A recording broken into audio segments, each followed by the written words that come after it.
할렐루야! 살아계신 하나님께서 이 시간도 우리와 함께 하심을 믿습니다. 오늘은 요한복음 14장 27절 말씀을 가지고 불신 세상 속에서 살아가기 여섯 번째 시간으로 마음속 평안을 잃지 말라라는 제목으로 하나님 말씀 증거하도록 하겠습니다. 예수 믿는 사람, 즉 크리스천의 정의는 하나님 말씀이 생각나는 사람, 예수님이 생각나는 사람이라고 정의할 수 있습니다. 여러분, 믿지 않는 사람들이 말씀이 생각나고 예수님이 생각나는 크리스천을 만나면은 어떤 느낌을 받을까요? 물론 여기서 말하는 크리스천은 예수님 믿고 성령으로 거듭난 진짜 크리스천, real 크리스천이죠. 영어로 born again 크리스천을 말합니다. 이 real 크리스천을 만나면은 이 첫인상이 눈빛이 고요하고 세상이 줄 수도 없고 알 수도 없는 뭔가를 품고 있는 듯한 인상을 받게 된다는 것입니다. 제가 아내의 친구가 라스베가스에 살아서 여름에 방문한 적이 있었는데 남편이 경찰이었습니다.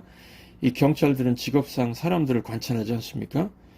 저를 보고서 뭔가 선하고 뭔가 다른 느낌이 들었다고 합니다. 또 제 친구 중에 운동을 많이 해서 기가 세다고 하나요? 기가 센 친구가 있습니다. 이 단전호흡을 많이 하고 그러면 사람에게서 뭐가 느껴지는 게 있나 봅니다. 그래서 저를 보면은 두현이 너에게는 나에게는 없는 뭔가가 느껴지는구나. 그런 말을 하곤 했습니다. 절대로 제 외모가 뛰어나서 그런 말 들은 거 아닙니다. 뭐 장동건 씨나 김태희 씨는 멀리서 봐도 막 외모가 빛이 난다고 하죠. 그런 거 아닙니다. 고린도후서 4장 6절 보시면은 하나님께서 예수 그리스도의 얼굴에 있는 하나님의 영광을 아는 빛을 우리 마음에 비추셨느니라 라고 말씀하고 있습니다. 그러니까 저한테서 이 부활이요 생명 대신 예수님의 생명의 빛이 반사된다는 것이겠죠. 얼굴에서 표정에서 이 빛이 뿜어져 나온다는 것입니다. 그래서 불신 세상 속에서 살아가는 사람들이 이상히 여기서 다가오는 것입니다. 다가와서 질문을 합니다. 무엇이 당신을 그렇게 빛나게 하는 것입니까? 내 마음 속에는 없는 것이 당신에게는 있는 것입니까? 당신은 어떻게 이런 상황 속에서 웃을 수 있습니까?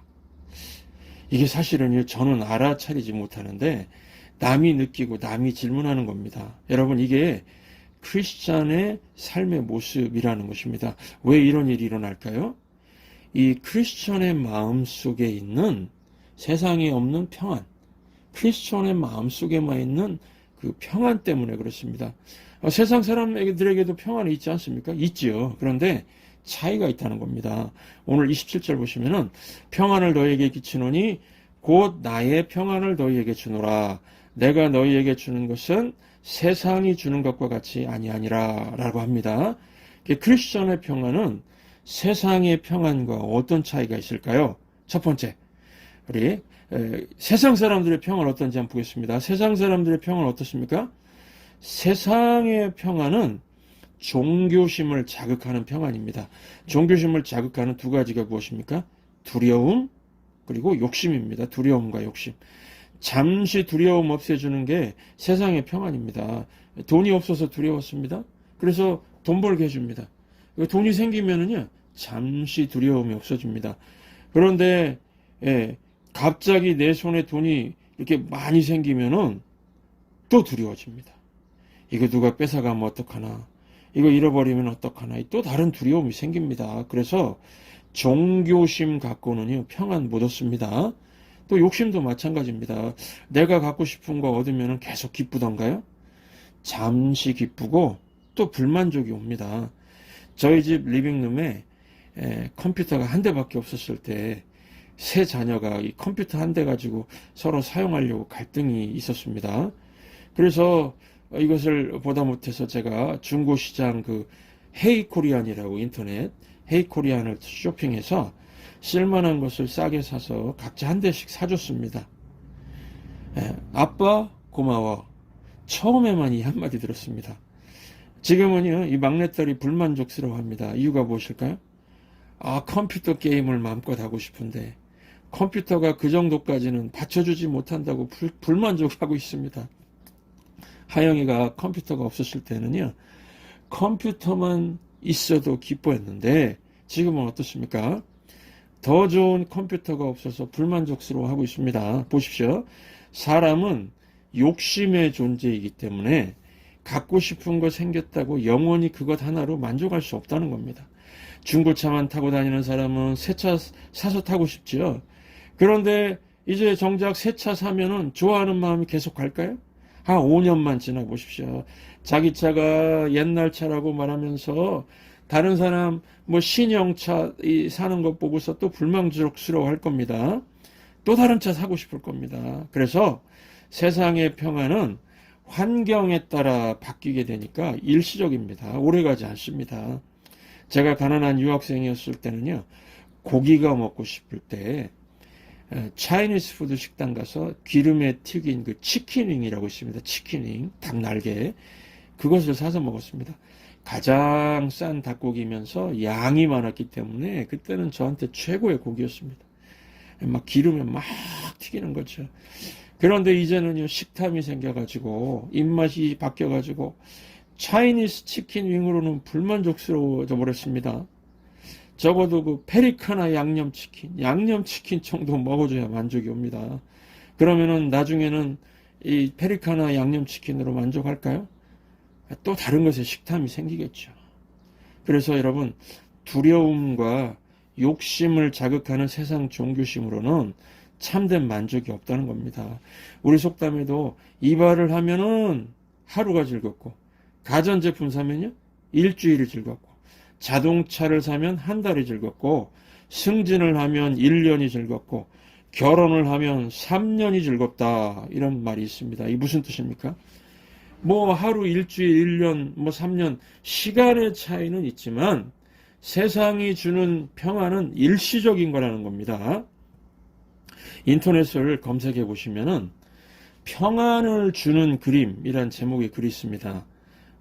오늘 설교 제목과 연관되어서 호기심에 읽어봤습니다. 요약하면 이런 내용입니다. 이 마음에 평안이 없는 한 부자가 마음을 평안하게 해주는 그림을 구하기로 하였습니다. 그래서 화가들에게 평안을 주는 그림을 그리게 했습니다. 화가들의 그림들이 완성된 후에 이제 평화로운 그림을 사러 갔습니다. 첫 번째 그림은 아름다운 산 밑에 호수가 있고 두둥실 흰 구름이 떠 있는 그림이었습니다. 평화로운 광경이죠. 그런데 부자는 그냥 지나쳤습니다. 또 다른 그림은 평화로운 시골 마을의 전경을 그린 그림이었습니다. 참 평화롭죠. 시골 마을 현실적으로 볼 때도 참 평화롭죠. 그런데 그 부자는 이 그림도 지나쳤습니다. 부자 마음에 평안을 주는 그림은 단 하나도 없었습니다. 그런데 맨 마지막에 걸려있는 그림 앞에서 이 부자가 탁 멈추는 겁니다. 그 그림은 그런데 평안과 거리가 멀어 보였습니다. 어떤 그림이었을까요? 막 거대한 폭포수가 막 쫙 쏟아져 내리는 그 암벽 한쪽 틈새에 작은 로빈새가 둥지를 틀고 알을 품고 있는 그림이었습니다. 바람이 불면은 폭포 아래로 그냥 추락하고 막 떨어지고 말 것 같은 둥지인데도요, 이 로빈새의 눈에서는요, 불안과 공포가 보이지 않았습니다.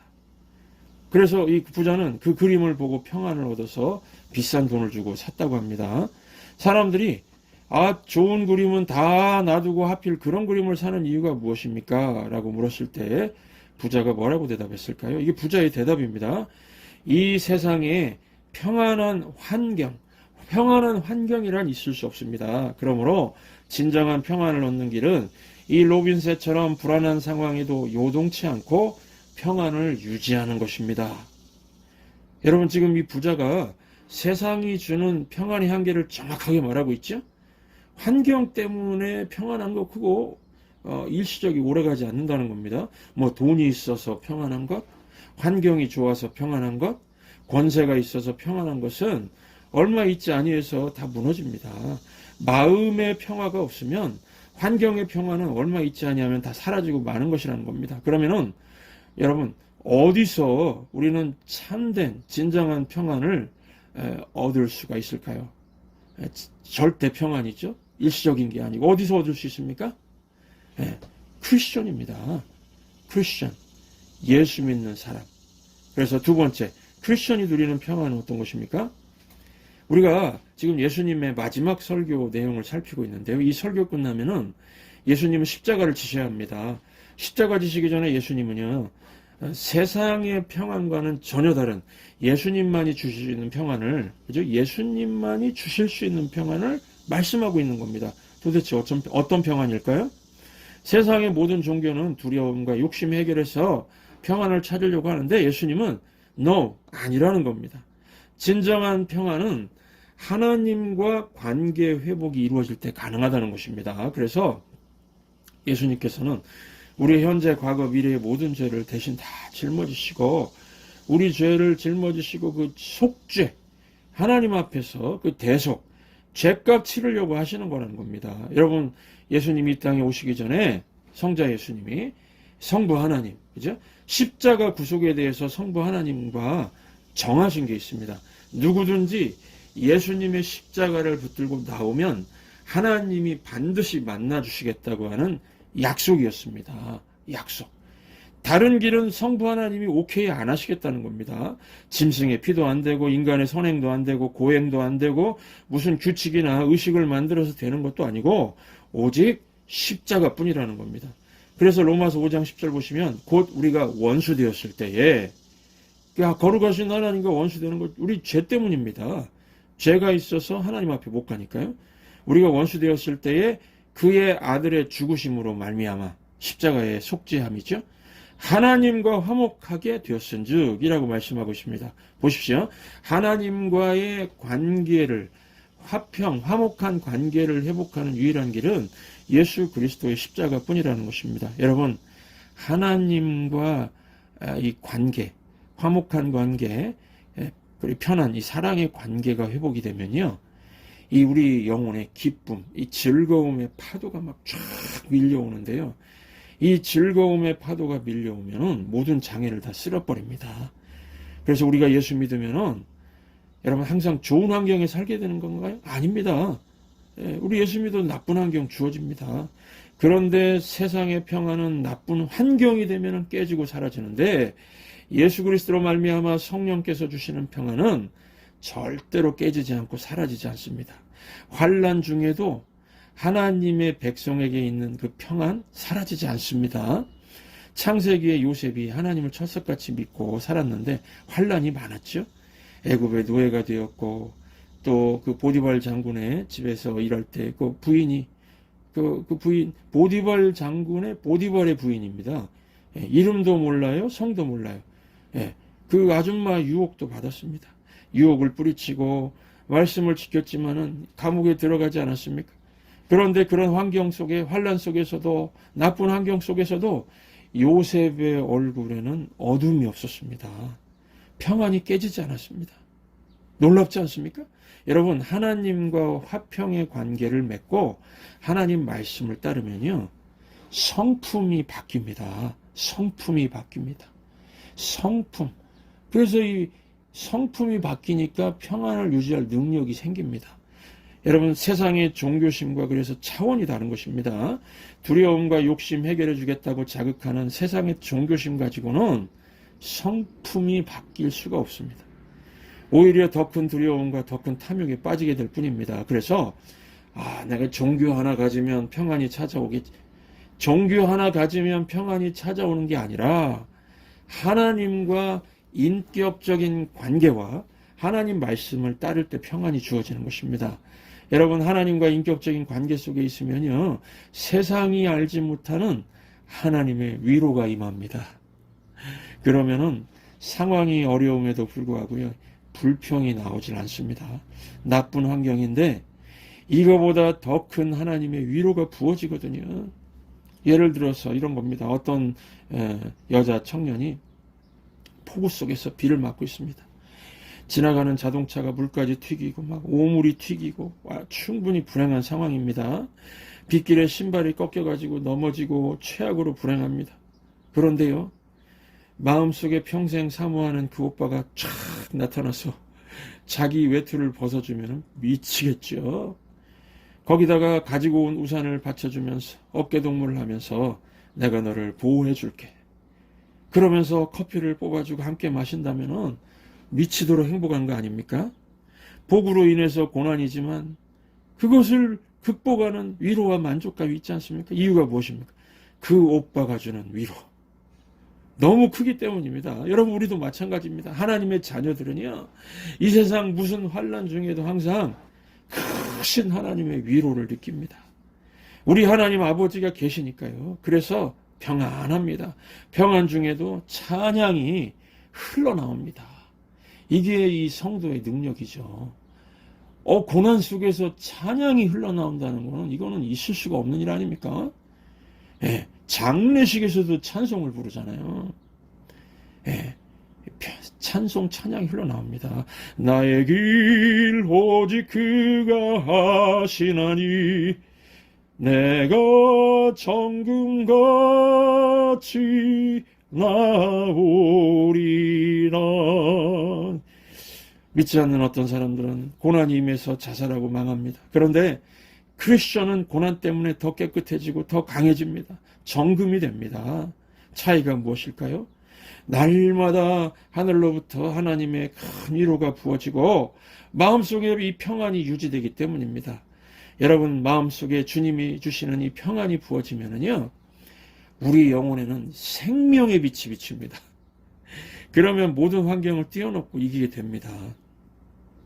이 세상의 압력이 아무리 강해도 마음을 흔들어 놓을 수 없고 영혼을 메마르게 할 수가 없습니다. 왜냐하면 이 하늘로부터 오는 그 위로, 그 평안, 이 내적 충만으로 가득 차 있기 때문에요.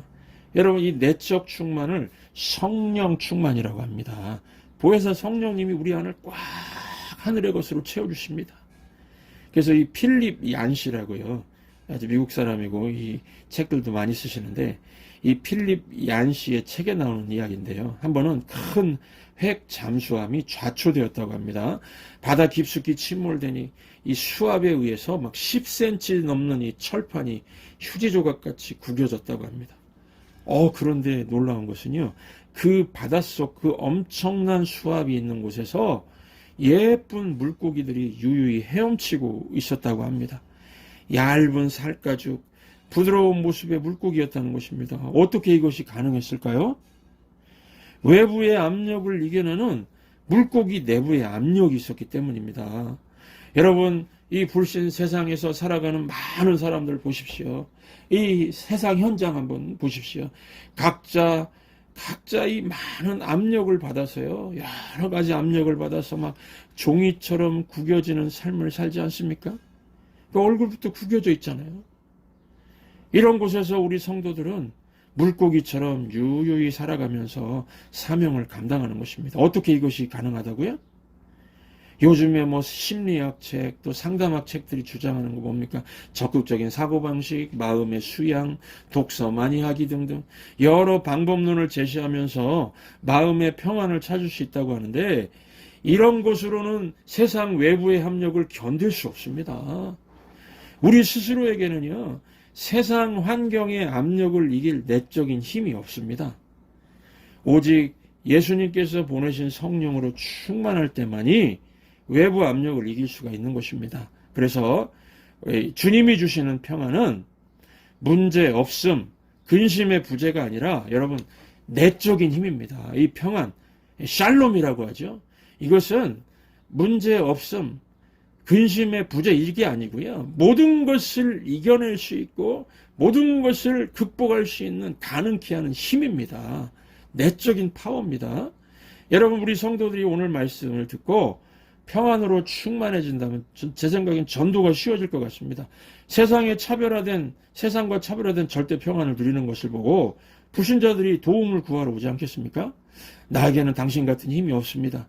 나에게도 그런 평안을 줄 수 없습니까? 그러면서요. 과거에는 우리나라 사람들이 가장 좋아하는 말이 복이었지만은요, 지금은 복이 아니고 건강입니다. 건강이라고 그러는데요. 참 이상한 현상 하나가 나타나는데, 의학이 놀랍게 발전했는데도 병원을 찾는 환자들 중에 병의 원인을 찾을 수 없는 병들이 많이 있다고 합니다. 그 환자들의 공통점은 너무 고통스럽고 힘들어서 도저히 버텨내기가 힘들다는 것입니다. 온몸이 맥이 빠져서 아무것도 하기 싫고, 소화도 잘 안 되고, 밤잠을 잘 잘 수가 없고, 아무것도 하기 싫다고 합니다. 아파 죽겠다고 하는데 실제로는 온몸을 검진해 보면 모든 것이 정상입니다. 그래서 의사의 진단 처방이 뭐냐면요. 신경성입니다. 집에서 편히 쉬십시오. 신경성입니다. 그런데 여러분, 이 환자들 환경 자체는요, 날마다 쉴 수 있는 환경이거든요. 결국에 치료가 안 되는 겁니다. 시편 127편 2절 보시면은 여호와께서 그의 사랑하시는 자에게는 잠을 주시는도다 이렇게 말씀하고 있습니다. 여러분, 우리 마음속에 주님이 주시는 평안이 있는 증거가 평안한 잠입니다. 주님의 평안을 누리면 누릴수록 잠을 더 잘 잘 수가 있습니다. 잠을 잘 자면은 온몸의 신진대사, 온몸이 잘 돌아간다는 것입니다. 그래서 여러분, 우리가 내가 지금 행복한가? 내가 지금 행복한가를 점검하는 보는 가장 좋은 방법 중에 하나가 잠입니다. 잠. 언젠가 이 모델 겸 방송 예능인인 홍진경 씨 아시죠? 옛날에 유명했었는데 뭐 오라이 뭐 그런 거 했었는데 뭐죠? 버스 안내양 오라이 다 탔으면 오라이인가요? 뭐 무슨 오라이 막 이러면서 유명해진 그 사람 있지 않습니까? 예. 이 홍진경 씨가 방송에 나와가지고 이분이 믿는 사람 같아요. 예수님 이름으로 기도한다고 하는 거 보니까요. 행복이 무엇이냐고 물으니까 잠을 자려고 누웠을 때 마음에 걸리는 것이 하나도 없는 것, 이것이 제게는 행복인 것 같아요. 그랬습니다. 홍진경 씨의 이 말을 듣고요, 그 주변에 앉아있던 사람들이 아무 말을 못했습니다. 왜냐하면은 자기들은 자려고 하면은 마음에 걸리는 것들이 다 있었기 때문이겠죠. 온갖 근심과 두려움 때문에 잠을 못 자고 있었으니까요. 우리 여러분들은 어떻습니까? 마음에 걸리는 것이 없이 잠 잘 주무십니까? 혹시라도요. 내가 내 행복을 점검해 보는데 잠을 자려고 누웠을 때에 마음에 걸리는 것이 많아서 근심과 두려움에 있다면 오늘 예수님의 이 말씀 꼭 붙드시기 바랍니다. 요한복음 14장 27절입니다. 평안을 너희에게 끼치노니 곧 나의 평안을 너희에게 주노라. 내가 너희에게 주는 것은 세상이 주는 것과 같지 아니하니라. 너희는 마음에 근심하지도 말고 두려워하지도 말라. 주님께서 주시겠다는 겁니다. 근심, 두려움 다 제거해버리고 잠을 잘 때에도 마음에 걸리는 것이 하나도 없는 절대 평안. 이 평안을 내가 너에게 주노라. 우리 예수님이 주시는 이 평안 꼭 챙겨가셔서 밤마다 꿀잠 주무시고 승리하는 한 주간 되시기를 주의 이름으로 축원합니다.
true.